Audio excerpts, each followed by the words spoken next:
Panawagan ng ilang grupo, panahon na para aksyonan ng Kongreso ang nakabimbing 125 pesos legislated wage hike ng mga manggagawa.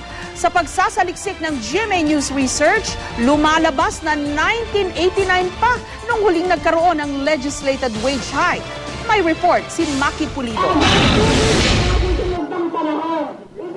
Gigil na gigil ang mga manggagawa sa paghahabol sa huling araw ng sesyon ng Kongreso.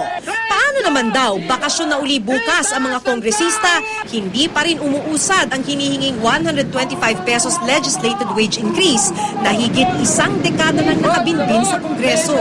Patuloy naman ay katake ang kabuhayan ng manggagawa sa bayan.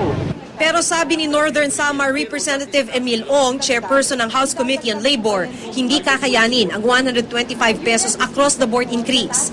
Ayon sa kanya, kung sakali man maihabol ito bago mag-eleksyon sa susunod na taon, ipapanukala nilang ibigay ang 125 pesos na dagdag sahod sa mga mahihirap na probinsya, 80 hanggang 90 pesos sa mga first-class municipalities at 50 pesos sa Metro Manila. In Metro Manila, I would agree na yung 125 above the board increase could really come up with something like 500 plus na dito. Pero sa probinsya, considering na 200 plus pa lang ang minimum wage, 125 is nothing.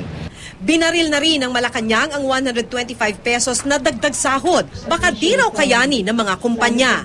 Ang 125 pesos daw kasi na dagdag sahod, 42,250 pesos kada taong dagdag puhunan naman ng isang kumpanya para sa bawat manggagawa. While lahat po tayo gusto po natin ng aumento sa sahod, ang mangyayari po ay imbis ho makatulong tayo dun sa nakakarami, ay baka marami pa hong mawalan ng trabaho.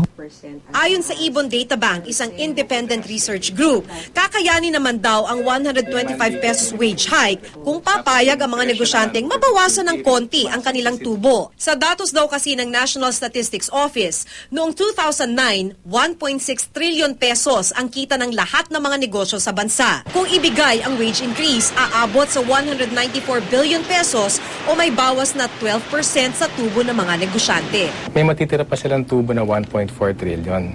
At sa aming pag-aaral, lumalabas, 12% cut lamang sa profits ang mawawala sa mga establishments na yon. Yung nagiging panakot na hindi kaya absorb ng mga kumpanya, hindi yan supported by the evidence. Samantala, hindi na iniintindi ni Jessica Ramos na isang minimum wage earner ang ganitong mga kwentahan.